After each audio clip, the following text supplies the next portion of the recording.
liberar no Zoom. Já está no Zoom. E antes de começar aqui, já vou mandar um videozinho aqui para a galera enquanto isso. Beleza. Somzinho. Esse aqui. Vamos lá.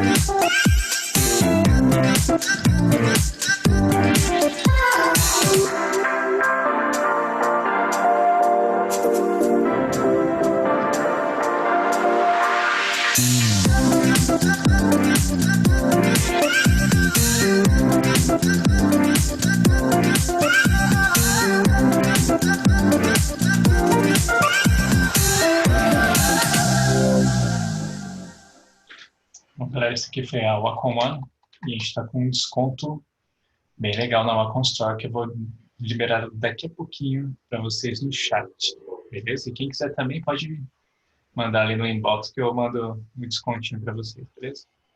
Mas vou pedir para o Marcelo, por favor, compartilhar sua tela, por gentileza.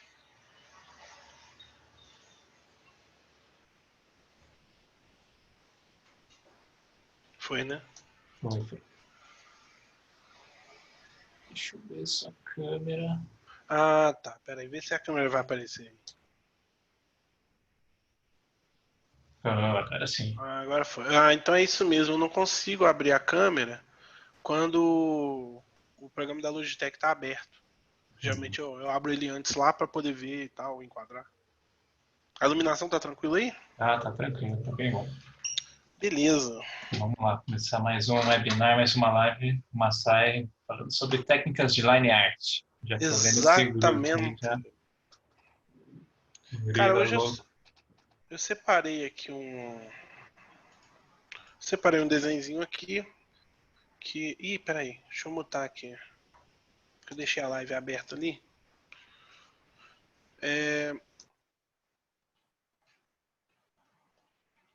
Calma aí.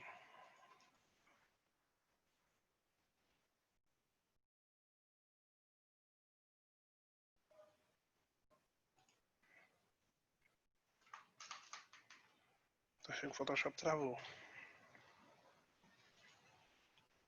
Opa, voltou. Lembrando aí, quem tiver perguntas sobre line art, sobre a Wacom, pode mandar aí no chat do Zoom e do Facebook. Isso. Bom, eu separei esse desenho aqui, que é uma ideia que eu tive um tempinho atrás e acabou que eu nunca finalizei ela. Que é basicamente um macaquinho. Tô achando que vou ter que reiniciar o Photoshop, basicamente. Espera rapidão. Tá travando. E algo de errado não está certo aqui.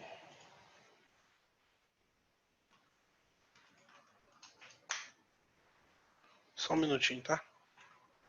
Tranquilo. Ó.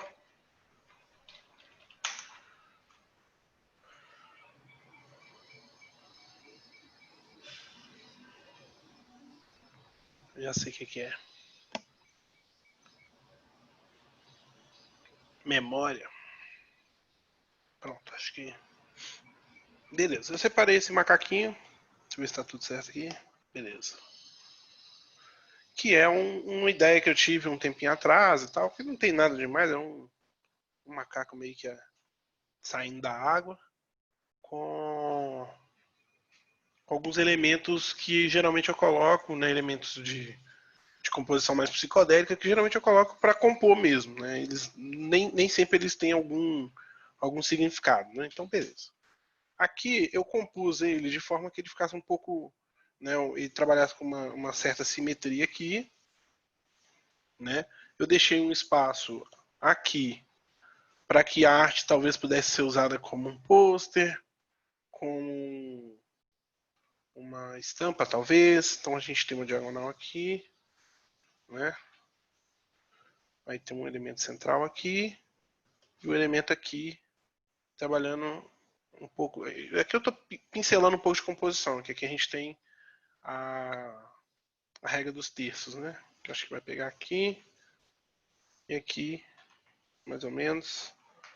Vai pegar aproximadamente próximo dos olhos. E enfim. Dito isso, a primeira coisa que eu penso na hora de trabalhar, fazer um trabalho com line art, é entender o para que eu quero aquele trabalho e o que essa line art tem que representar. Eu quero uma coisa mais quadrinhos, eu quero uma coisa mais... uma line art quase invisível, eu quero às vezes trabalhar uma line art que vai integrar o desenho, então de repente eu vou colorir ela. Tudo isso tem que ser levado em conta. Por quê? Porque se eu for fazer um desenho que eu vou pintar a line art, cada elementinho desse eu vou ter que desenhar num layer separado, porque depois eu vou vir aqui, vou dar lock no layer e vou colorir a camada, a line art de acordo com o que eu quiser, do jeito que eu quiser. Mas aqui eu vou fazer uma line art mais tradicional, que é o que geralmente eu faço. Usando aqui um brush normal, tá? Que é o brush base do Photoshop. Eu vou até mostrar o brush, a configuração dele aqui. Que normalmente é o quê? É o brush redondo, só que geralmente ele vem assim. Eu venho aqui, dou nele uma achatadinha, porque aí eu tenho esse efeito aqui, ó. Que ele, dependendo do ângulo que eu fizer, ele vai dar uma achatada na linha. Tem um smoothzinho e um transfer. Só isso. De resto, ele é o brush normal. E aí eu tenho ele salvo aqui como um preset. Porque aí eu não tenho que ficar configurando isso toda hora. Certo? Então, beleza. Deixa eu fechar isso aqui. E aí eu vou fazendo, né, a line art da forma que eu faço e vou explicando mais ou menos os porquês. Tá? Eu vou começar pelos olhos. Geralmente eu começo pelo olho. Como é uma arte um pouco simétrica, desculpa, geralmente eu uso essa ferramenta aqui, que é a simetria do Photoshop. Como que ela funciona? Aqui eu seleciono o tipo de simetria que eu quero. Deixa eu botar o desenho reto. O tipo de simetria que eu quero, ela só vai aparecer se eu estiver usando o brush. Então apareceu aqui, simetria vertical. Ele vai acontecer, tudo que eu faço de um lado vai acontecer no outro, né, verticalmente falando. A simetria horizontal é a mesma coisa, só que horizontalmente falando. Acho que eu nunca usei essa para algum desenho. Aí tem as outras, né? Que tem em 4 partes. Tem umas mais difíceis, tipo a diagonal. Então, cada ferramenta vai ter uma função e não, eu não vejo nenhum problema em usar esses recursos para agilizar o processo. Tá? Então, por exemplo, aqui eu vou usar como se eu estivesse fazendo um trabalho meu mesmo, né? Um trabalho para entregar. Então, não, aqui eu estou vendo que o olho não está simétrico. Então, beleza. Mas eu poderia ter usado. Eu posso usar, por exemplo, no nariz do personagem aqui, ó. Vamos começar pelo nariz. Tá bem semelhante. Quando eu faço a line art, eu levo em consideração a textura que o objeto tem. Então, no nariz eu não vou só fazer um círculo, né, uma curva. Eu posso fazer ele puxado aqui, ó, mas com os detalhezinhos, né, uma achura, porque tudo isso é volume. Lembrando que quando você está fazendo a line art, você não pode esquecer que sua caneta ela tem uma pressão. Então, quanto mais você usar isso, mais dinâmico vai ficar o desenho, tá? Então, usando isso, a line art ela fica mais, a estrutura dela fica melhor. Você passa um volume, né? Se você souber ainda usar a questão das distâncias, por exemplo, quanto mais próximo da tela o objeto está, mais espessa, né, fica a linha.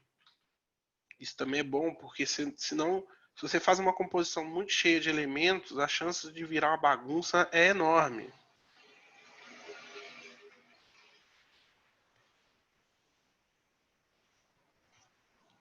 Se a galera tiver pergunta aí, é só perguntar, galera. Como é que tá aí, Cauê? Acho que você tá A mutado. Renata quer saber se existe algum exercício para treinar line art. Olha, a resposta é meio balde de água fria, porque o melhor exercício para treinar line art é desenhar usando line art, tipo, é prática pura. Hoje em dia existem recursos para suavizar traço, a maioria dos programas tem, né? O Photoshop tem esse smoothing aqui. Eu não uso o do Photoshop. Hoje em dia eu uso um programa chamado Lazy Nezumi, mas eu tento usar ele com o mínimo de influência possível, porque eu gosto realmente de ter o controle da minha line art. Tá? E é um dos motivos pelo qual eu não uso o Illustrator, porque eu tenho a sensação que o traço lá fica muito, mas muito automatizado e fica esquisito, mas é preconceito meu, assim, tem muita gente que usa e gosta muito. Mas assim, acho que tem uns exercícios que dá para fazer no papel, que é tipo pegar e sei lá, tipo, traços, você pegar e ficar fazendo traços paralelos para soltar o punho, né? E tinha uma época que todo dia antes de começar a trabalhar ou antes do meu curso que eu fazia, qualquer tipo de estudo, eu ficava tipo quase uma hora fazendo esses exercícios, enchendo folha e entregando. Porque acaba que solta o pulso, né? Te ajuda a, sei lá, ir acostumando a musculatura. Eu não sei exatamente como funciona, mas sei que funciona de fato. Então, é bom, assim. Mas assim, na dúvida, só pratica, vai desenhando. O desenho que eu fiz na última live é a prova de que qualquer um consegue, com o tempo, melhorar a própria line art, porque lá dá pra ver que o quanto era tremido, né, meu traço. Tô achando esses dentes meio esquisitos. Acho que eu vou fazer ele serrilhado mesmo. Então, tipo, é prática pura. Tinha uma época que eu usava o Paint Tool Sai para ter um traço mais retinho, tá? Hoje em dia tem muitos anos que eu nem abro o Paint Tool Sai mais. Tava até pensando em baixar ele de novo para ver se para fazer vídeo e tal, testando, mexendo, porque de repente ele pode ter funções que me seriam úteis hoje em dia, mas tem tempo que eu não mexo.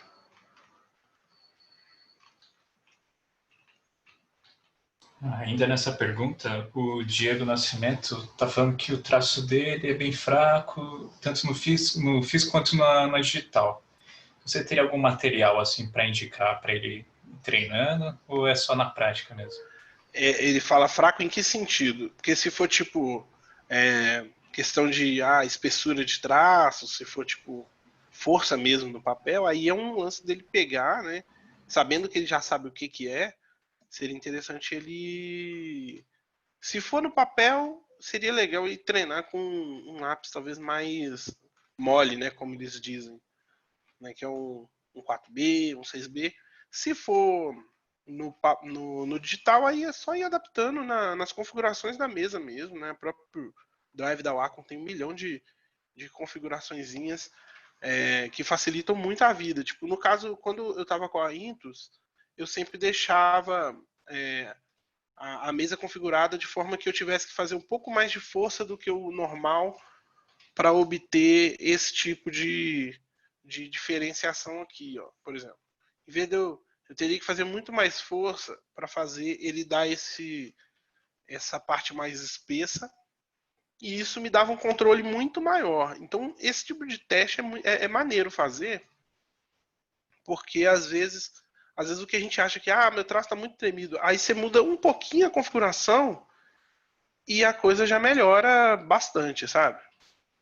Então pode ser uma questão de experimentação, pegada, enfim, tem um monte de coisa aí que você pode testar, além do óbvio, né? Além da prática pura, às vezes uma coisinha ou outra pode ajudar, basicamente, né? No caso.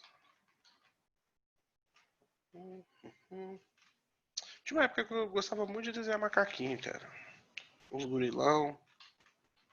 Isso aí me lembra da DC lá, o Groot. Eu gosto dele. Você sabe que existia uma estatística antigamente, por algum motivo, que revistas que tinham macacos na capa vendiam muito mais. Isso explica o tanto de quadrinho com macaco que tinha na década de 90 e 2000. Não sabia não. Eu não sei de onde eu tirei essa estatística, tá? Mas eu lembro que tinha um negócio desse.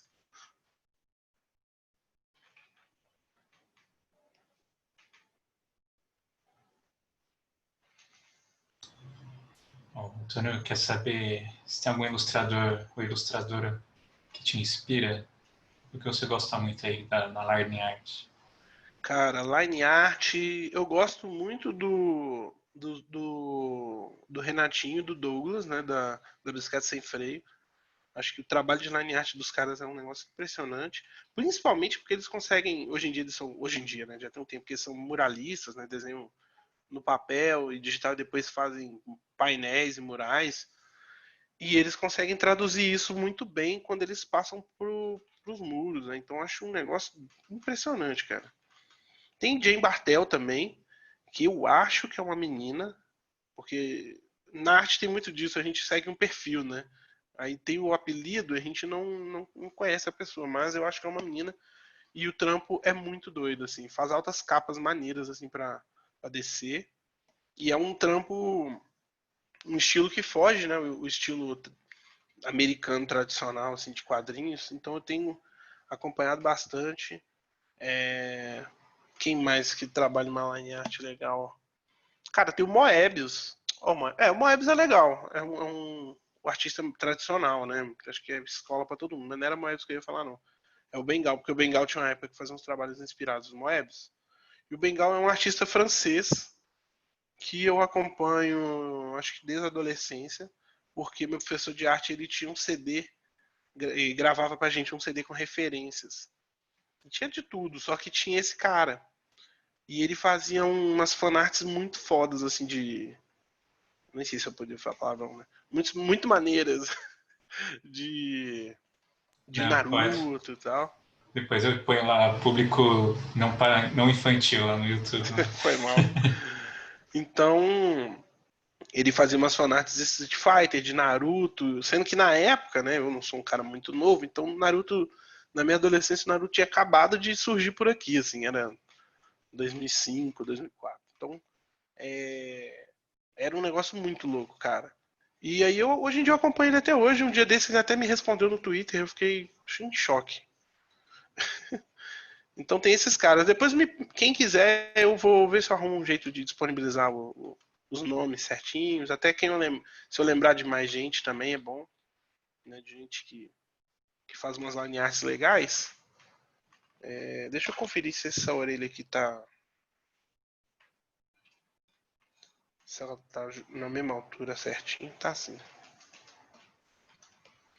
Mas, cara, line art é muito bom. E tem um lance, eu tava pensando nisso um tempo atrás, que é o conceito, que como eu faço muita estampa, a gente trabalhando com a arte, como que fala? Com a limitação, né? Limitação de cor. Quanto melhor você resolver o desenho sem cor, melhor. Por quê? Porque quando colocar cor, tem line art que é tão bem definidinha que a cor ela é só um detalhe, sabe? Ela só chega ali, você pode colocar uma cor chapada, que a sombra e os efeitos estão todos na line art. É um negócio impressionante. Aí eu tava muito pensando nisso, assim, o quanto estudar os ilustradores clássicos de quadrinho da década de 50, 60, que é uma turma que pô, resolvia tudo em preto e branco, assim. Você não precisava colorir pra você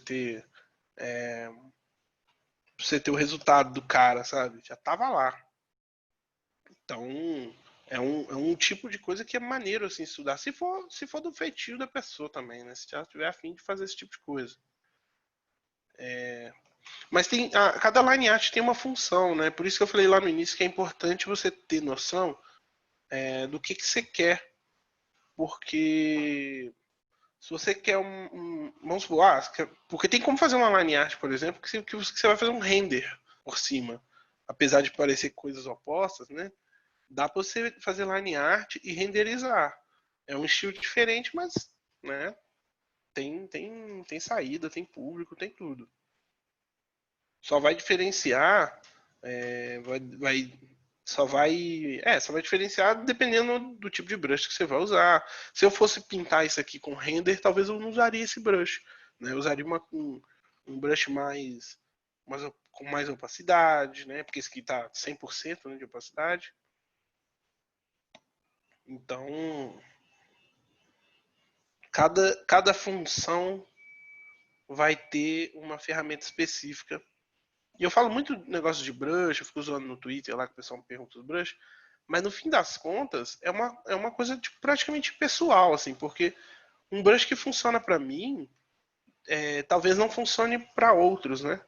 Acontece muito assim de eu ver um desenho de um cara, falando, ó, que doido, eu vou baixar o brush pack desse cara. Chega lá, nenhum brush dele me desperta nada, assim, às vezes eu não me interessa em nenhum, assim. Então é uma parada meio pessoal, assim, né? Meio. E em contrapartida, tem vezes que eu baixo uns brushes nada a ver, né? E eu até uso de exemplo esse aqui. Cadê ele? Esse brush aqui que tá como textura 1, eu baixei ele, é horrível, porque era para ele ser um brush de guache.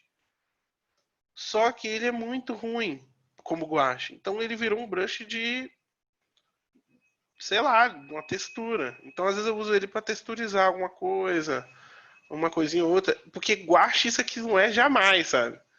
E tipo, às vezes até no vacilo do cara, né, vacilo, né? Num brush maluco qualquer, a gente consegue fazer tirar um proveito, né?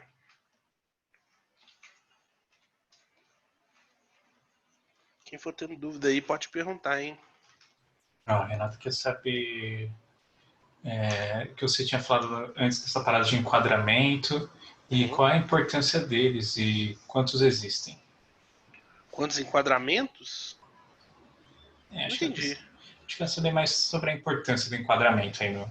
Cara, eu tô estudando composição porque eu quero ver se eu produzo algum tipo de conteúdo, nem que seja vídeo lá pro canal ou algum curso de composição. Tá? E quando a gente fala composição, a galera tende a achar que composição é só proporção áurea, sendo que tem uma infinidade. Você perguntou quantos são? Não sei, sabe? Existem muitos tipos de formas de você fazer a composição acontecer, vai depender do que você quer passar, mas nesse caso aqui eu usei a regra dos terços, que é um básico do básico, né, que entende-se que você vai dividir você tem uma composição assim, né, vamos supor, e você vai dividir ela em terços. Vamos ver se eu acerto aqui. Um terço aqui, e o outro aqui, e eu acho que é assim. Deveria ser terços iguais, mas aí entende-se que você tem uma área de interesse, geralmente aqui, aqui, aqui e aqui. Por isso que tem muito youtuber, né, principalmente os que manjam mais de fotografia, eles vão fazer o vídeo dele e o vlog do cara ele vai estar aqui, ó. Repara pra você ver, dificilmente você vai ver um youtuber experiente ou alguém fazendo um vídeo, né, no meio da tela. Você pode ver lá talvez o Greg News. Por quê? Porque aqui, ó, ele coloca informações. Você tem dois pontos de interesse aqui, né? Que seria parte dessa questão da própria lei dos textos. Tanto que quando você vai tirar foto com o celular e liga um grid, ele aparece esse grid aí, tá? E aí você tem outras formas, né, de trabalhar, de trabalhar sua composição. Vai depender exatamente do que você está do que você quer passar com o desenho, né? Por exemplo, tem desenho que eu quero seguir, fazer o olho de quem está assistindo, né? De quem vai ver o desenho, eu quero guiar o olho daquela pessoa. Então, aqui, por exemplo, se você olhar para o personagem, você está olhando para o olho dele, de repente você vai olhar para a região da boca. Quando você olhar para a boca dele, você vai ter, né? Aí cabe a mim fazer bonitinho para funcionar, mas aí você vai ter esse movimento aqui, na verdade, Aqui, ó. Você está fazendo esse movimento aqui. Sacou? Tipo, esses elementos estão saindo aqui. Eles estão girando. Eu posso até talvez fazer o elemento entrando na água. Aqui a água está subindo. Como é um desenho psicodélico, eu não tenho que explicar o porquê que isso está acontecendo, né? É uma psicodelia. E aí o fundo lá atrás está reforçando isso com espiral e tal. Então, tipo, a composição ela vai variar de acordo com o que você quer fazer. Aí aqui eu tenho, vamos supor que a gente está trabalhando com os terços. Então, de novo, se for isso aqui, olha, acertei o terço. Ou não. É mais ou menos, né? Então aqui, você vai ter uma divisão de informação clara. O olho do personagem vai estar bem perto aqui dessa parte aqui que seria esses terços, né? Nossa, tá torto, mas enfim. Então você tem o ponto de interesse aqui, que seria os olhos do personagem. No meio do canvas, né, no meio da tela, você vai ter mais esses dois elementos. Tá bem perto aqui. E olha que eu não fiz exatamente pensando nisso. Estou adaptando aqui. Aqui você vai ter um possível título, informações, alguma coisa do tipo. Se eu não for usar isso, eu poderia simplesmente pegar o personagem inteiro e puxar ele para cima. E aí eu ignoraria 100% essa questão, né? E aí você tem algumas diagonais aqui, ó. Você tem diagonais aqui. Você tem algumas diagonais aqui. Aqui você formaria talvez um equilíbrio com o triângulo e aí por diante, sabe? Se você tiver isso em mente enquanto você está desenhando, a tendência é você conseguir uma composição mais coesa e a forma que a composição fica, ela ajuda na leitura do desenho. Por isso que tem desenho que a gente olha e fala, nossa, mano, tá super bem feito, mas eu não consigo gostar desse desenho por algum motivo. Ou esse desenho é esquisito e eu não sei dizer o porquê. Geralmente pode ser composição. Pode ser alguma coisa que está gritando ali e você não está sabendo. Você não está sabendo dizer. Pode ser que eu tenha falado alguma bobagem? É bem possível. Porque eu ainda estou estudando, né? Eu estudei composição na escola de arte, estudei na faculdade e estudei em alguns cursos de pintura digital que eu fiz, mas a gente está sempre estudando, né? E como não é um negócio que é o recomendável, mas eu nunca parei para ficar pensando demais, hoje em dia que eu penso mais, pode ter passado batido. Eu jurava que isso aqui tava na simetria. Deixa eu fazer de novo, que eu faço uma vez só. Mas é isso, eu espero ter conseguido responder a pergunta. Ela respondeu sim. Ela falou, ótima explicação, obrigado. Acho que vale super a pena procurar sobre composição e ilustração, porque às vezes, vamos supor, às vezes a pessoa pode ter o trabalho mais simples do mundo, o estilo mais basiquinho, sabe? Se ela tiver uma técnica de composição maneira, bem resolvida, acabou, sabe? Não tem o que dizer. Aí se você tem o inverso, às vezes você tem um trabalho ruim e não sabe por quê, sabe? Às vezes você pode estar fazendo um trabalho que. Ruim não, mas às vezes um trabalho que poderia estar tendo tem um potencial maior e você está desperdiçando, entende? Porque às vezes você poderia estar se fazendo entender melhor, talvez passando uma outra mensagem mais maneira ainda. E quando você tem mais noção de composição, seu trabalho tem um valor de marketing maior, né? Se você tiver vontade, por exemplo, de trabalhar com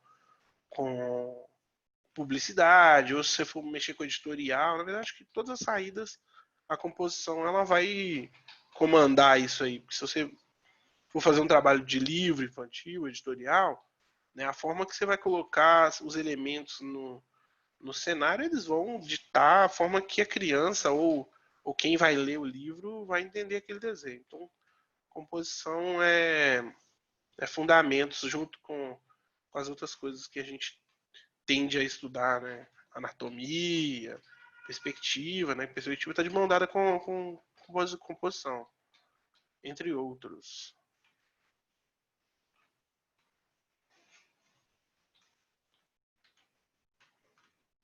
Bom, o Antônio quer saber qual DPI você costuma utilizar aí nas suas criações.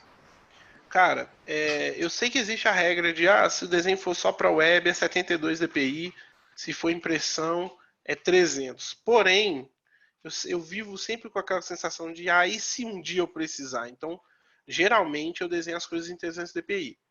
E tamanho pôster e estampa, geralmente, a não ser que a demanda peça algo diferente disso, geralmente eu faço em tamanho A3. Por enquanto, esse computador atual, ele não aguenta trabalhos muito complexos em A2, por exemplo, tal. Então geralmente eu faço A3. Mas aí vai depender. Essa pergunta é muito. Geralmente fazem muito ela. Só que isso tudo depende do que é proposto, né? Se a pessoa tiver precisando de um trabalho super complexo, que ela garante para você que ela não vai precisar imprimir, aí faz num tamanho menor, porque aí você não. Você evita. Você economiza o processamento, né? Porque computador travando, essas coisas, né? Ninguém merece. Mas cada trabalho vai pedir vai demandar aí uma configuração. É importante ter em mente, né? Vou fazer esse trem aqui de preto. É importante ter em mente a função e a utilidade de cada configuração. Então, se você sabe como funciona um setup para impressão, um setup para web, né? Cada coisa tem uma saída e aí você tendo isso em mente, você não dificilmente você vai errar isso, né? Eu, por exemplo, eu nunca tive nenhum problema com isso, de errar e tipo o cliente queria uma coisa, eu fiz em baixa e agora, né, complicou minha vida, não, né? Só isso partindo do princípio que você vai lidar com o cliente. Se for um trabalho pessoal, na dúvida, faz sempre em resolução alta.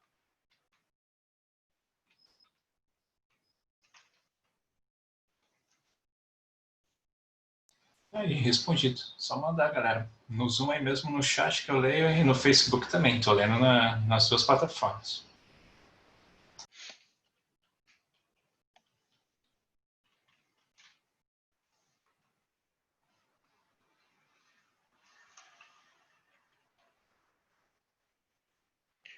Quando eu estou fazendo a line art, geralmente eu me preocupo muito com volume. Ó. Então, por exemplo, são detalhes que às vezes podem enriquecer um trabalho com coisa pouca. Então, por exemplo, aqui a gente tem um elemento aqui que eu imagino ser tipo uma tira, né? Tipo uma tiara que conecta esses dois soquetes de lâmpada. O que eu consigo visualizar? Eu imagino que olhando de lado essa tira seja assim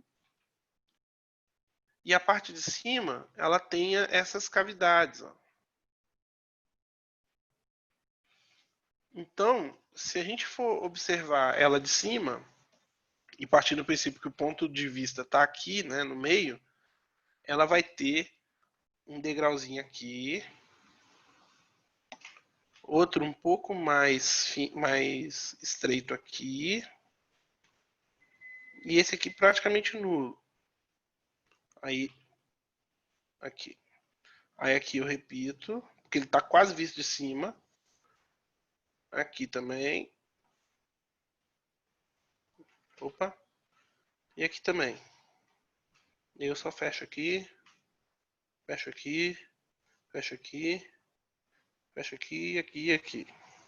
Então, não é muito, não é nada tão complexo, mas aqui a gente já dá, tá vendo? Uma sensaçãozinha de que é um negócio, é uma tira nesse ângulo assim, né? Tipo, ela tá fazendo a curva da cabeça, então ela vai estar aqui, aqui, aqui um pouco maior, né?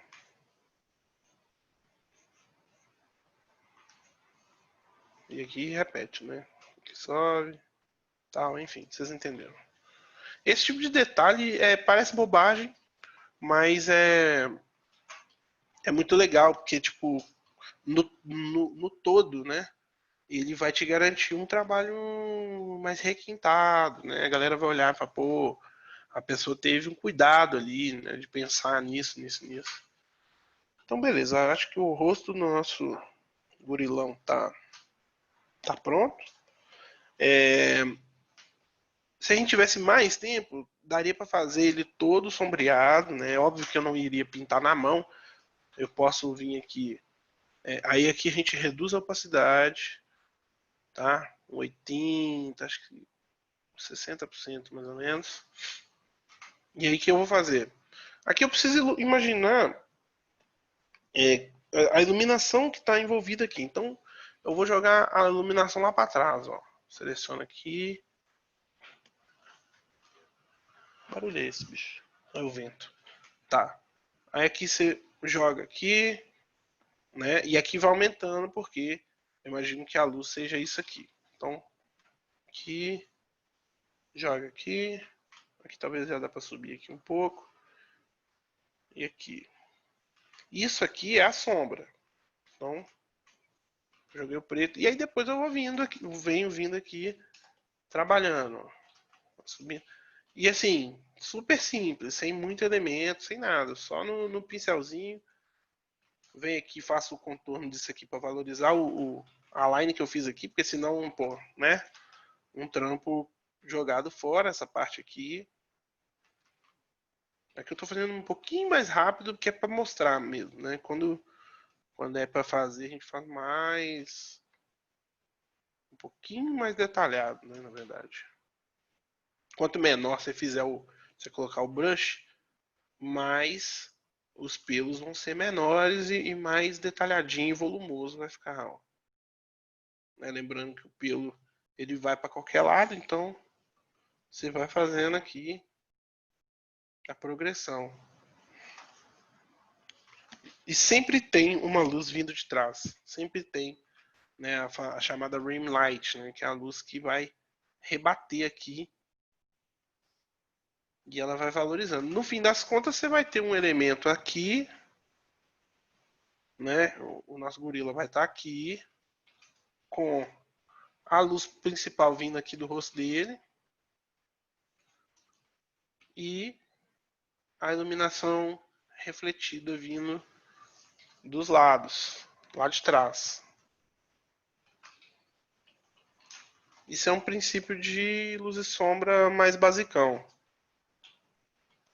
Eu também não sou um grande conhecedor de. Deveria, né? Mas na verdade, a gente fica assim, eu deveria saber, deveria, mas no fim das contas a gente está sempre, né, desenvolvendo tudo.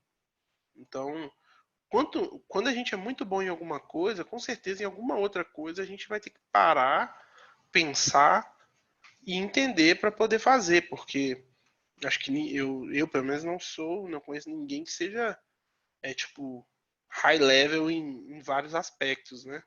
Quanto mais aspectos você é muito bom, melhor é o seu nível. Então aqui eu faço esse tipo de sombreado assim direto, principalmente em estampa, mas ele funciona em várias frentes. Ó. Vou adicionando aqui, que aqui está do lado da lâmpada, então aqui eu vou fazer uma progressão depois com as cores. No futuro até a gente pode, se o Cauê animar aí, a gente pode fazer uma live falando de cores também, que é maneiro também. Sempre animo, pô. Enquanto isso, eu vou ler aqui duas perguntas da Aline Lima. Beleza. Especialmente, que ela mandou duas aqui e falou que eu não estou lendo sim. Eu vou ler. São duas. A primeira. Se quisermos fazer uma linha que não altere a espessura, entre parênteses, para simular, por exemplo, um desenho que fosse desenhado em vetor. Uhum. Essa é a primeira pergunta. Vai entender? Ah, tá. Então, se a gente quiser desenhar uma linha sem variação de espessura, você pode. Vamos pegar o brush base aqui.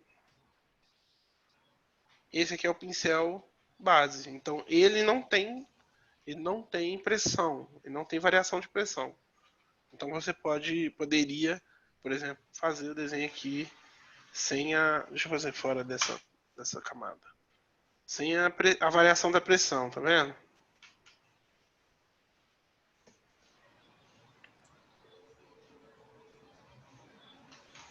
Seria isso. Aí, essa configuração é como se o brush, como se a mesa, né, o drive tivesse desligado.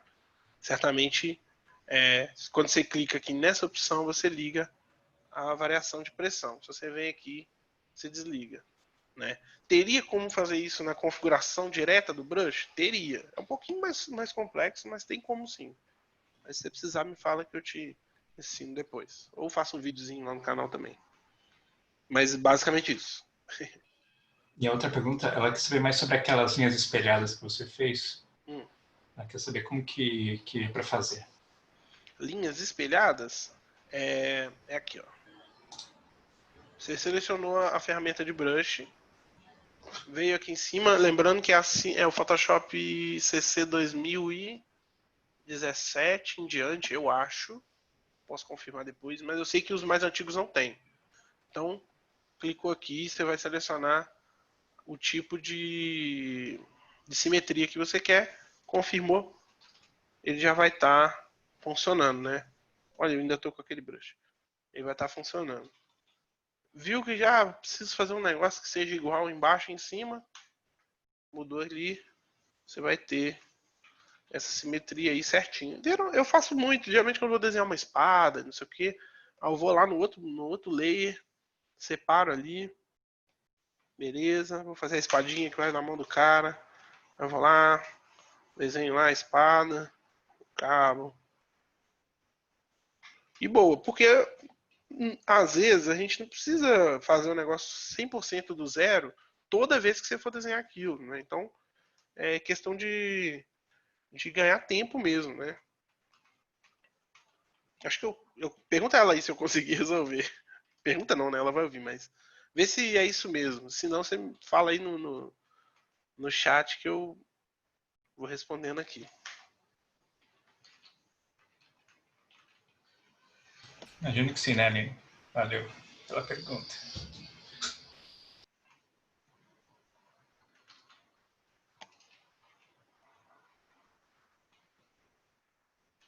Cara, eu acho que eu vou ter que refazer essa parte aqui. Que eu tava fazendo sem ser na simetria. E tava ficando esquisito.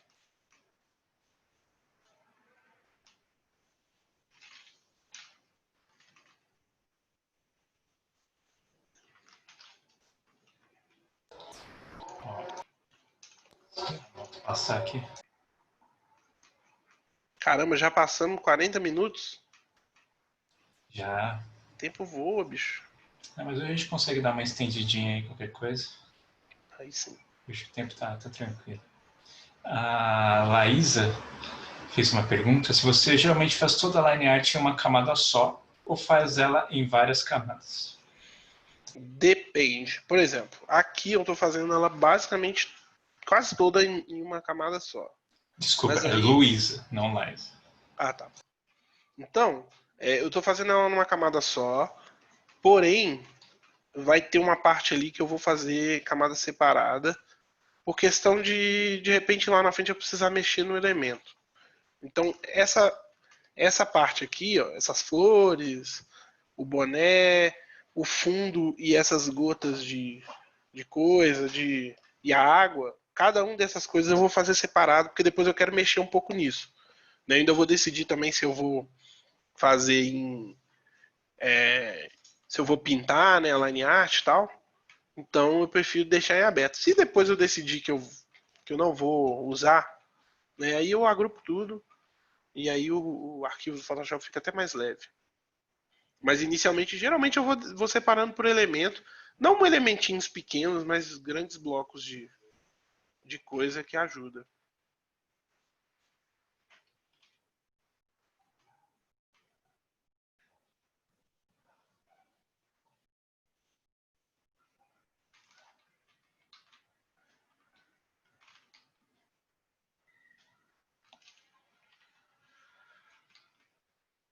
É importante sempre variar o tamanho de acordo com o que você quiser fazer, né?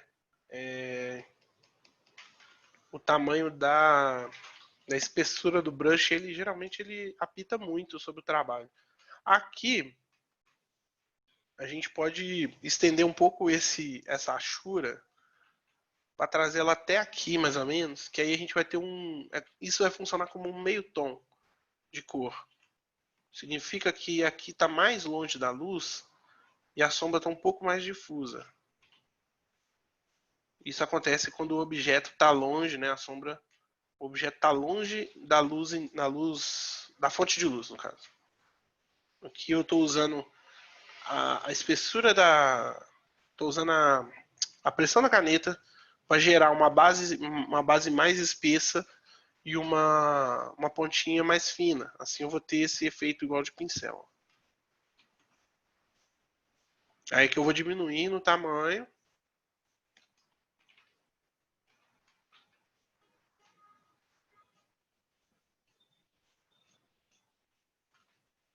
Pronto. Então aqui a gente tem daria até para eu consertar ou melhorar isso, deixar mais uniforme com a borracha, que é um pouquinho difícil porque eu tenho que encaixar a borracha entre um traço e outro, para consertar. Tá vendo que tem uns falhados, ó? Eu venho aqui, aí é precisão mesmo. Aqui, aí eu viro pro brush, conserto aqui, e agora já ficou mais ou menos do jeito que eu quero. Vou consertar esse, arruma aqui, afina esse e entra com mais um aqui, ó. Pronto. Eu sei que parece vetor, mas na verdade o efeito do vetor ele foi criado para simular isso aqui, né? Que na verdade todos eles são um simulacro, né, do pincel de verdade. Então, no fim das contas, porque eu tô falando isso porque vejo às vezes as pessoas comentando nos meus vídeos. Como que você faz para desenhar parecendo vetor?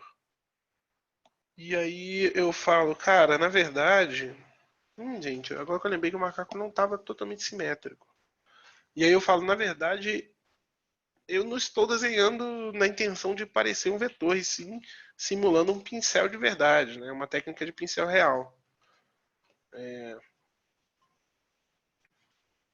Mas no fim das contas, eu não gosto muito, cara. Eu não gosto muito de trabalhar com vetor, porque eu acho, eu até falei mais cedo aí, eu acho meio mecânico, né? Eu acho que fica meio esquisito, cara.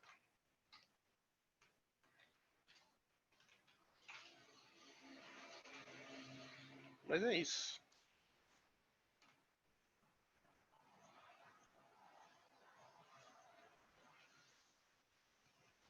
Parece trabalhoso, mas é. Mas só que é gostoso de fazer, sabe? Principalmente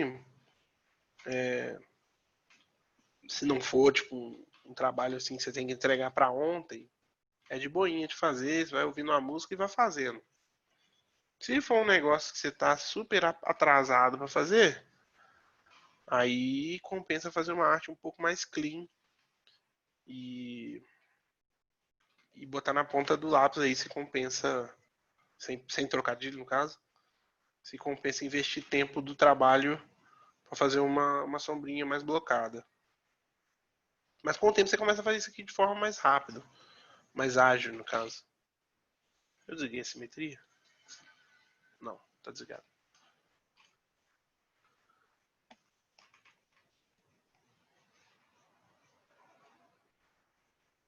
Aqui tá chegando perto da lâmpada. Eu já começo a.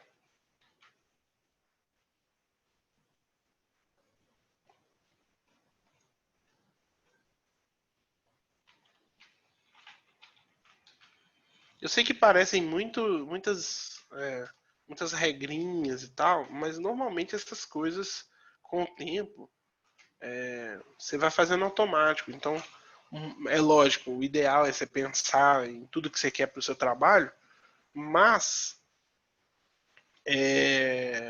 não é regra. Tipo assim, você não tem que parar, escrever numa lousa branca todas as regras do desenho, sabe? Você vai aplicando conforme você vai vendo que o conceito pede. Aqui eu poderia colocar uma sombra vindo daqui para cá. Mas eu acho que vou deixar por último, dependendo eu não ponho.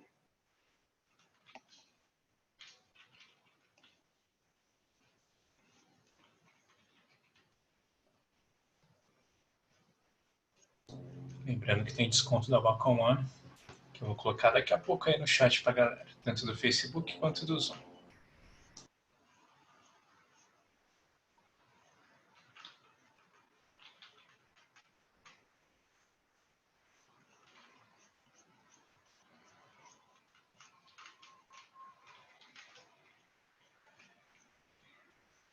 E assim, vamos supor que você já está fazendo a arte sabendo que ela vai ser colorida e tal, é legal você ter em mente como que você vai colocar as cores, porque é o seguinte, às vezes eu programo uma certa progressão.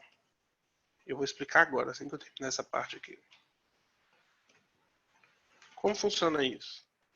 A gente sabe que a gente tem uma iluminação vindo daqui. Então, daqui para cá, eu quero fazer uma progressão de cores. Então, vamos fingir que essa parte aqui está pronta, né? E a gente tem a line art, apaguei ocultei o esboço. E aí a gente vai ter aqui uma lâmpada. A lâmpada vai ser amarela, por exemplo. Tá lá a lâmpada. Então aqui a gente tem essa luz amarela. E a gente quer a parte escura, que nem sempre vai ser preto, né? Geralmente eu coloro minha arte. Vamos lá, vamos fingir que seja um tom de azul. Eu quero fazer uma progressão ali de iluminação. Então, vamos supor que eu vou trabalhar aqui, saindo desse preto, aqui um tom de azul.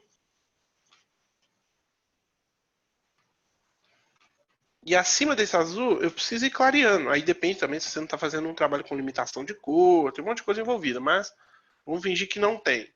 Acima dele, eu vou colocar um tom mais claro, que é a iluminação desse azul. E acima, aí, por exemplo, eu posso ir movimentando a roda aqui, de forma que a gente vai chegando perto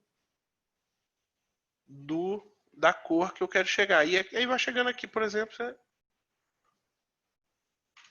você já tem aqui a luz da sua lâmpada. É óbvio que não vai ficar tosco assim, né? E em contrapartida, você pode, lá na luz rebatida, você pode lançar uma cor que vai. E geralmente ela não pode ser mais clara do que o highlight aqui né, a luz principal. Então, pega uma cor aqui que seja escura e tal. E ela tá lá no fundo, refletindo. Por algum motivo, ele tá num lugar bordô, um lugar magenta, né? Isso feito direitinho, né? Aqui eu tô fazendo de forma tosca. Isso gera isso gera uma sensação de que a luz funciona. Então isso passa na cabeça de quem tá vendo uma sensação de que, pô, maneiro, né? Que doido, que esqueci a palavra, que verossímil, sabe? Isso funciona também com a questão do render, né? Quando você está renderizando uma estampa, ou uma estampa, um desenho, o mais perto que você conseguir da situação de luz e sombra, né? Quando um lado ele é mais esfumaçado que o outro, aí aqui você tem a parte que a luz está direta, fica assim, a parte que não está, vai afastando da luz, vai ficando difuso. Isso gera no cérebro uma sensação de que parece com a realidade, isso causa uma certa aceitação. Por isso que a galera tende a gostar muito de desenho realista, né? Porque além de difícil, é uma parada que trabalha muito esse lance de, de assimilar, é uma forma de você assimilar com a realidade, né? De ser parecido com o que você conhece, e tal.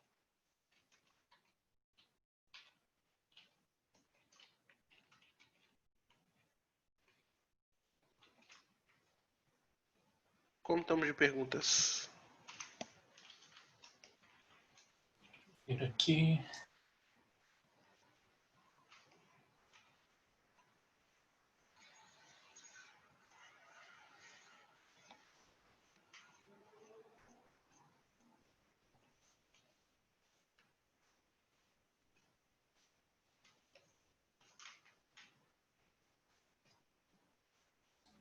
E aí, galera, as perguntas. No Zoom e no Facebook, hein? Que eu vou ler todas. Sobre Line Art e sobre a Wacom, é claro. E sobre Massé também.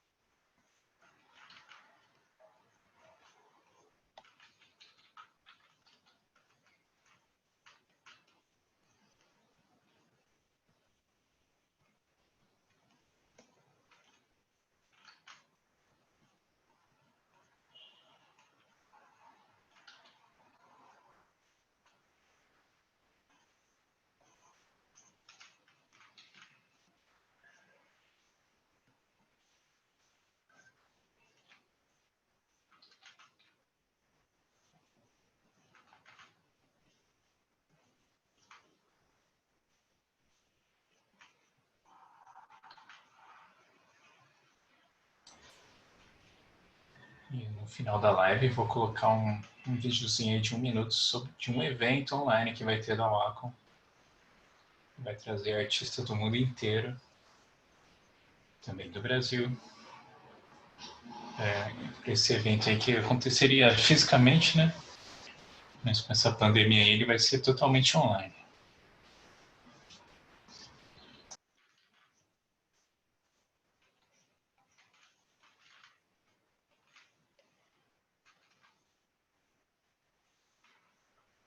Nossa, o macacão tá tomando forma.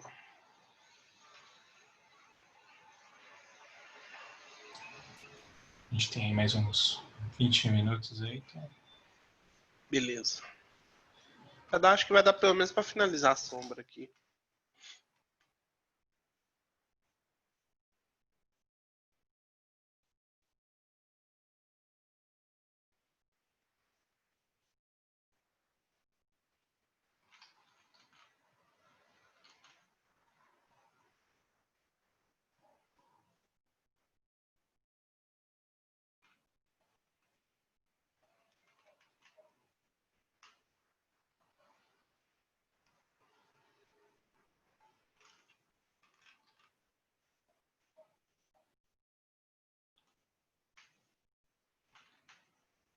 Olha, uma pergunta aqui do Facebook, o Francisco Mocinho.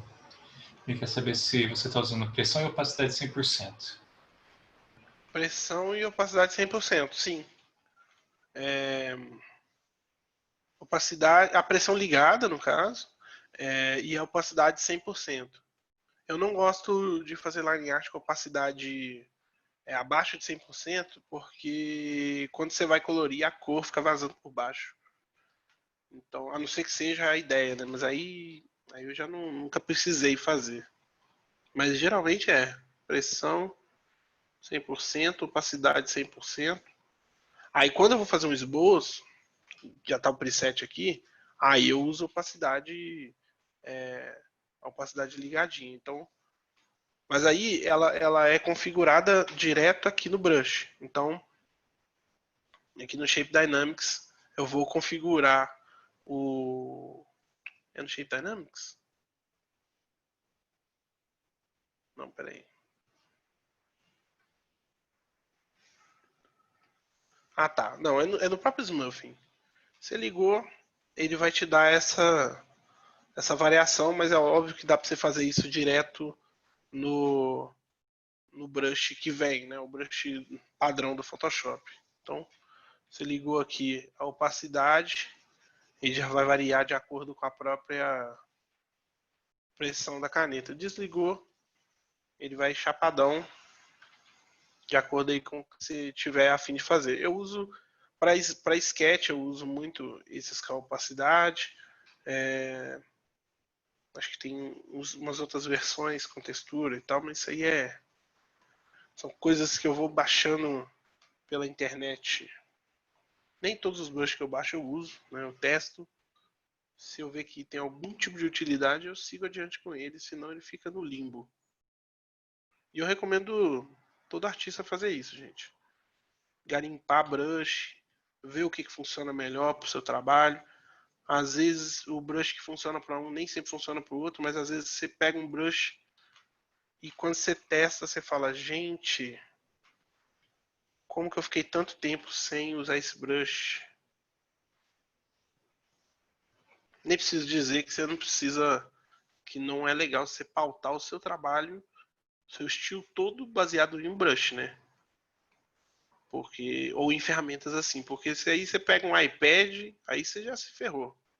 Você vai desenhar no papel, aí complica, né? Porque não tem aquele recurso específico de uma ferramenta só que você tem acesso. Tá, aqui eu acho que eu finalizei essa parte. Deixa eu entrar um pouco aqui.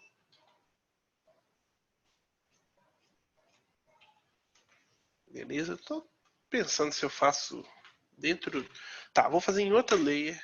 Quem perguntou sobre layer, aqui dentro eu vou desenhar a sombrinha em outro layer. Porque lá na frente eu vou poder pintar essa parte aqui de outra cor. Que é a parte que vai estar dentro da lâmpada.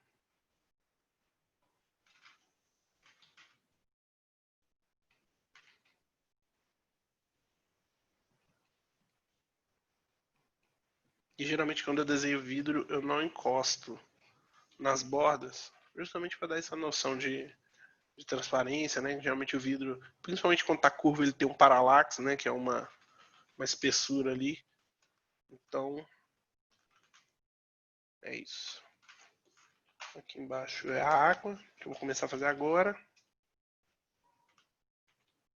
Isso aqui possivelmente vai ser um pôster, viu? Não sei se daria uma estampa, não.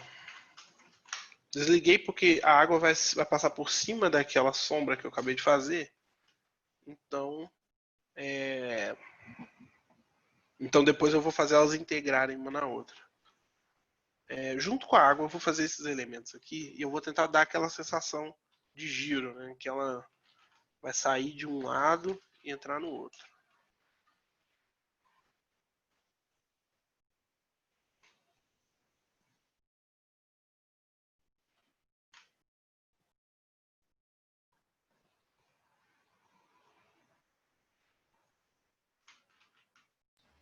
O Marcos Antônio, e quer saber se esse processo de sombreamento que você está fazendo é utilizado escala de cinza multiplier. Não, aqui eu só baixei um pouquinho a opacidade dele, aqui, que é só para eu poder enxergar o que está por baixo. Mas na hora que eu vou finalizar, que eu vou fechar o arquivo, ou pintar e tal, ele vai estar 100% black ali. Né? Então, é só para poder enxergar e tal. É bem possível que daqui a pouco ainda volte nele, para poder ajustar um pouco as coisas, uma coisa ou outra. Mas geralmente eu deixo ele na opacidadezinha para poder enxergar.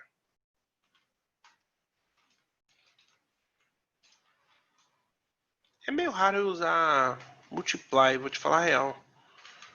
Geralmente eu deixo os efeitos em camada normal, mas aí tipo assim, depende na verdade, porque tem efeitos de luz que eu vou usar lá um color dodge, um linear dodge, ou um overlay para fazer algum tipo de aplicação. Então cada, cada elemento vai ter uma configuração própria. É importante notar que até o formato que eu estou colocando nessas gotas, elas vão ajudar a entender o movimento que está fazendo.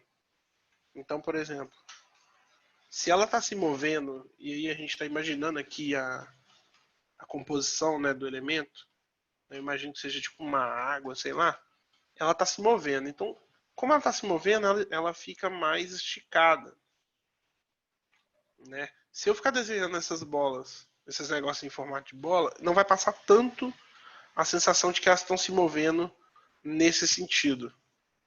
Poderia estar assim também?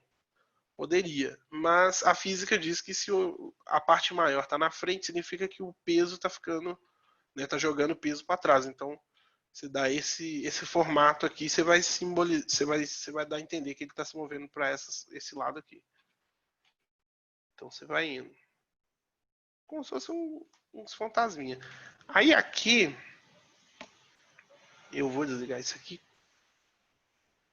Eu posso também desligar esse. Aqui ele vai meio que entrar na água. Então a água vai estar aqui.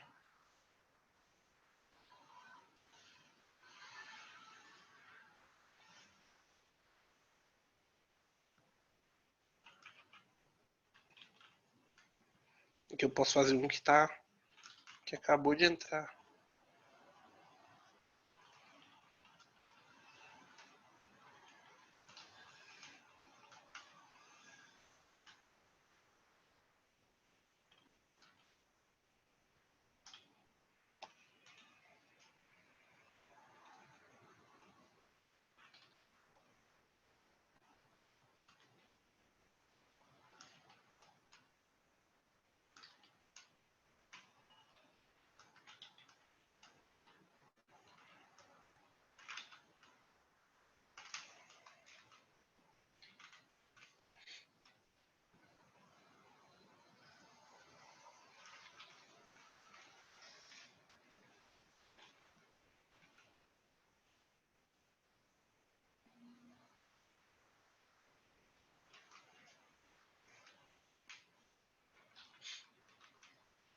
E aqui eu vou fazer ela saindo.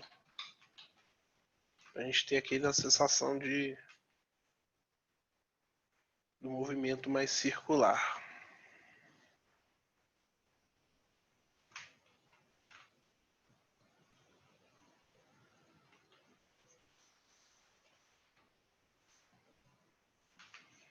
O que são essas coisas? Só Deus.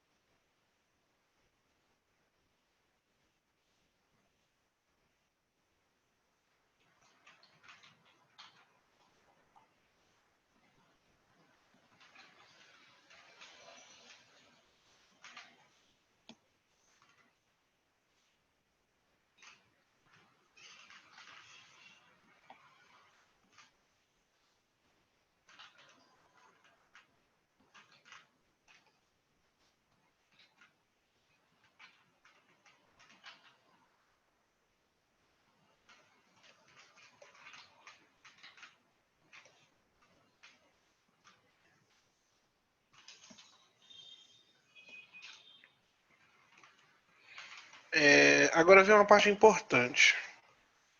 A parte de integrar elementos. A gente tem a água ali embaixo e é a hora que eu vou colocar a sombra do macaco no... Eu vou integrar ela à água. Então o que eu vou fazer? Em vez de eu vir aqui e apagar com a borracha, eu vou criar uma máscara e vou desenhar dentro da máscara de preto. Aonde eu pintar de preto, vai sumir do desenho. Então, por exemplo, deixa eu só marcar aqui.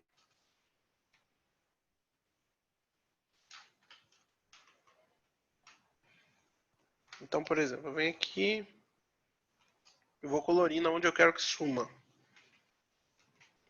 Aqui, aqui, e vai indo.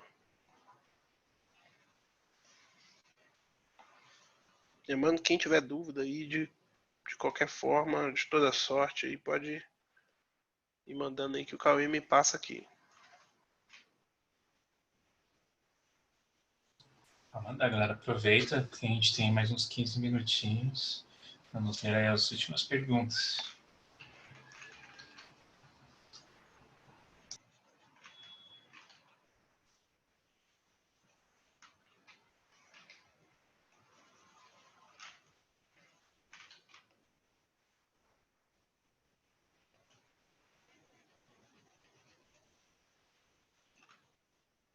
Aonde eu quero consertar, eu mudo, né, usando o X aqui, eu mudo para o branco, arrumo, preto de novo, e aí vai indo, preto e branco, preto e branco. Você vai ajustando onde você quer que fique todos os elementos. Lembrando que é importante sempre voltar lá e testar a versão em todo preto, para você ver se está funcionando e tal. Aí volta para 50%. Aí aqui eu vou fazer a mesma coisa. Crio uma máscara e vou deletando as coisas que estão por baixo. Por quê? Porque senão vira uma bagunça inacreditável, né? Aquele tanto de coisa sobreposta. E aí a chance de você errar e acabar desenhando no ler errado ou perder os elementos que você está fazendo é muito grande. Aqui está aqui. Agora eu vou fazer a água. O que eu quero levar em consideração nessa água? Eu vou fazer de forma que... Eu vou pensar como é que eu vou explicar isso. Eu queria que o fundo fosse preto, tá? Por quê? Porque de alguma forma eu talvez conseguiria usar isso aqui de estampa. Então, eu pensando que o fundo é preto, e entendendo que a água e todos os elementos têm suas luzes e sombra, eu entendo que a camisa é preta. Então vamos lá, vamos supor. Isso aqui é a borda, esse aqui é o fundo, né? A camisa, isso aqui vai estar preto também, né? E tudo isso aqui é o fundo, ó. Preto, preto. Para que a arte não fique um recorte quadrado, que acho que ninguém gosta de estampa que é um recorte quadrado, né? Então, geralmente, quando eu faço uma estampa, eu tento integrar ela ao fundo. Então, eita, usei desenho no ler errado. Acabei de falar. Olha o perigo, ó. Beleza. Aqui. Pintou aqui. Vou fazer rapidinho para não perder muito tempo nisso. É muito importante que a borda inteira esteja preta. Aqui eu estou adaptando porque eu não necessariamente desenhei esse desenho, fiz esse esboço para ser uma estampa, mas pode ser que funcione. E outra, você não vai sempre precisar fazer essa borda aqui, porque se você tiver isso em mente, você já resolve. Então, vou deixar ela aqui, vou botar ela com 20% de opacidade. Cadê? Aqui eu estou usando atalho, mas aí seria aqui, né? Digito aqui 20 aqui, ó. Beleza, vou trancar ela, que aqui eu vou entender que ela tá aqui. Aqui tá vazia, beleza. Aí eu vou lá, ó. Lembrando, se eu tiver em mente que isso aqui é o fundo, que ele vai... todas as partes de fora da estampa vão migrar para o preto, fica mais fácil entender isso com esse template que eu fiz. Então aqui eu vou fazendo a textura da... Deixa eu até botar no 70%. Não, 50%. Beleza.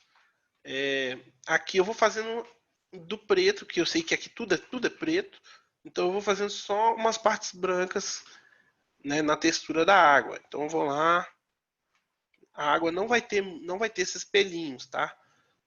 Ou vai ter muito pouco essa variação. Aqui.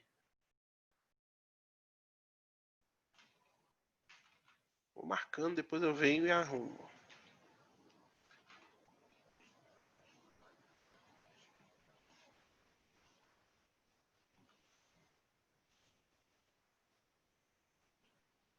E não tem problema, assim, vamos supor. Essa ideia eu tive agora, né? Se ficou tosco, é de muita importância você olhar lá na frente e não ter preguiça de falar, bom, não funcionou tão bem, vamos ver como que a gente resolve isso, né? O que eu posso colocar aqui para eu salvar essa composição, essa arte. Então, ó, tudo preto na borda e ele vai indo, ó.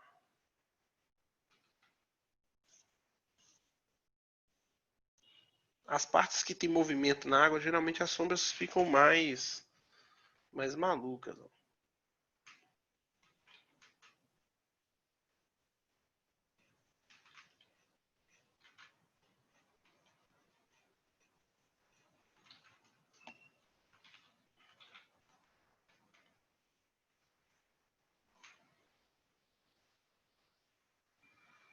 Bom, vou ler aqui mais 2 ou 3 perguntinhas. Beleza. A primeira é da Renata Santelena. Ela quer saber qual o atalho do teclado para criar uma máscara. Para criar máscara, eu não sei se existe, mas eu clico aqui, ó, nesse ícone aqui, e aí você tem que certificar, sempre ir lá e certificar que você está clicando, desenhando dentro dessa margem Ops. O que aconteceu aqui? Ah, tá. Sempre você tem que lembrar que você está desenhando aqui, porque se você for achando que você está desenhando a máscara e você, na verdade, você está fora da máscara, a chance de você detonar sua layer é gigantesca, tá? Então, eu fico sempre variando entre o preto e o branco, né? Clicou dentro da máscara, já fica preto e branco. Você pode até, do lado de fora, você está usando um vermelho, clicou na máscara, fica preto e branco. Sacou? Porque ela só funciona assim. Aí se você usar, tem que ver, a barra invertida, você consegue enxergar aqui. Clicou na máscara, clicou na barra invertida. Eu acho que é isso, deixa eu ver. É porque tem uma. Eu não uso esses atalhos de máscara, então eu não sei se é isso mesmo. Não, não é. Então, depois tem que, tem que pesquisar os atalhos de máscara, tá? Os que eu uso geralmente são outros, né? Geralmente é uma coisinha ou outra. Deixa eu deletar essa máscara aqui. Delete.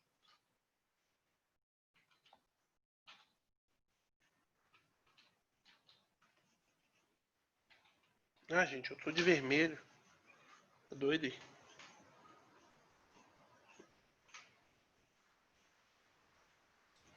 Deixa eu encerrar as perguntas aqui.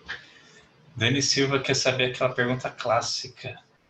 Se tem alguma dica de site onde pode baixar brushes gratuitamente, é claro. Olha, eu baixo muito no DeviantArt, tá?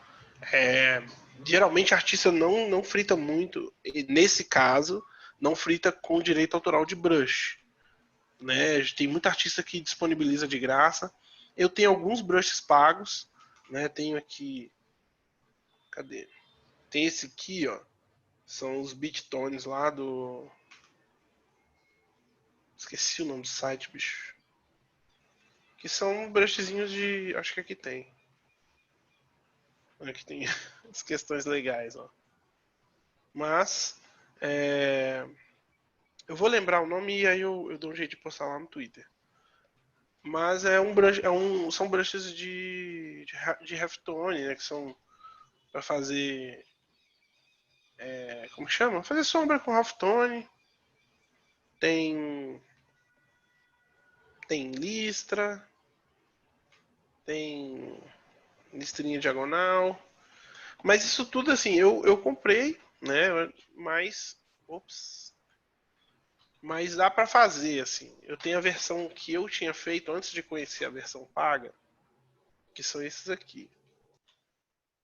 Só que é muito mais simples, né? Porque. Tá vendo? Tá muito pequeno. Tem esse. Aí, geralmente o que eu usava acho que era o 7. Aí tem a versão com pressão.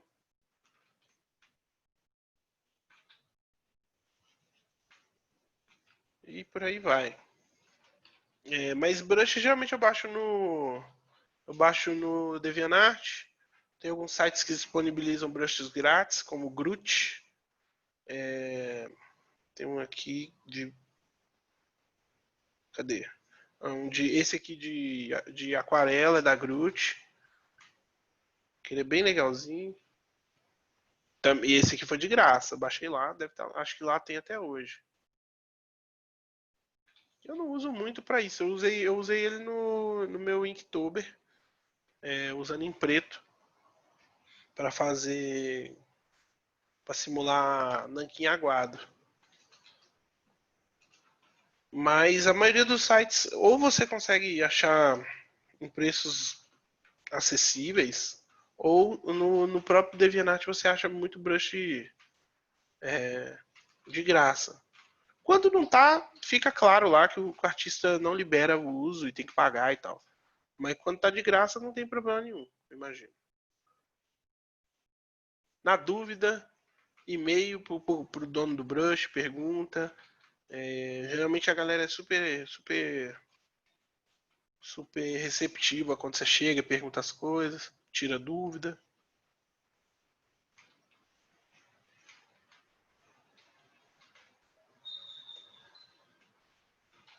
Bom, enquanto isso eu vou passar aquele videozinho esperto de 1 minuto do evento da Wacom que vai acontecer em setembro. Beleza. Vamos lá, galera. O vídeo tem 1 minutinho. Vou tirar aqui a tela do nosso rapidão. E vamos lá.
Isso aí.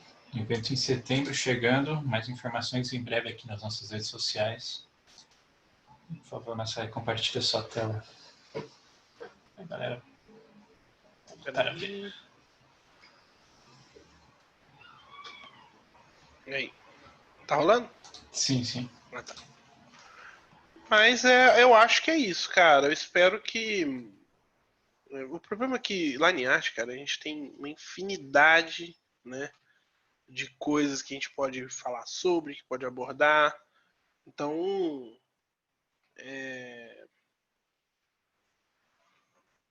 a gente, né, no tempo que a gente tem aqui, a gente dá uma pincelada na ideia e tal, né? Então, se a galera tiver dúvida, pode me procurar nas redes, que geralmente eu respondo todo mundo quando dá, né? Porque às vezes a gente, de repente, não consegue, né? Devido ao tempo. Ou às vezes demora, mas acaba respondendo e tal. Tô sempre por aí, resolvendo essas. E lá no YouTube também, no meu canal, acho que tem 2 vídeos estritamente sobre line art. Pode bem ser que eu faça outros em breve também. E aqui eu sigo fazendo aquilo que eu falei que eu ia fazer, ó. Juntando a borda com a... Deixa eu colocar em 100% aqui, que aí vai fazer sentido. Tá vendo? Ela some no fundo, ó. E aí se eu faço isso aqui também, a gente já tem a estampa com os detalhes definidinhos. E aqui, talvez eu vou fazer a mesma coisa e a gente vai ter a estampa concentradinha dentro dos limites ali do canvas. Eu vou ver se eu finalizo essa arte em off, ou dependendo até gravo o processo, mas é bem possível que eu faça em off, e aí eu mando pro Cauê postar lá também, pra vocês verem como que ficou. Não é isso? Isso aí, velho. Muito obrigado. Eu agradeço. Se arte completa aí, depois você manda pra gente. A gente posta lá no Instagram da Wacom. Segue lá o Wacom no Instagram, Wacom_Brasil, Facebook Wacom Brasil e Twitter Wacom Brasil. Tudo Wacom Brasil. Por favor, deixe seu recado, suas redes sociais, seu trampo, por favor. É isso. Eu tô voltando a produzir os conteúdos direitinho lá no YouTube. Para quem não sabe, a Wacom me presenteou com essa Cintiq, então eu gravei o unboxing, tá em edição, e eu tô usando ela por um tempinho para fazer um review completão lá no canal também, que é Prancheta do Massai no YouTube. E no Twitter é @Massai_ e no Instagram é @Massai, tá? E eu tô Twitter e Instagram eu atualizo o tempo inteiro. O YouTube é que eu tô voltando a fazer com mais frequência e trazer uns conteúdos legais, focado em carreira, criatividade, enfim. Quem tiver dúvida aí é só mandar nos privados. Beleza? Valeu. Muito obrigado. E quem quiser o cupom de desconto também pode mandar no privado lá da Wacom, que a gente está sempre aí. Beleza? Obrigado, Massai. Até a Obrigadão, Cauê. próxima. Até a próxima. Se fala. Valeu. Falou.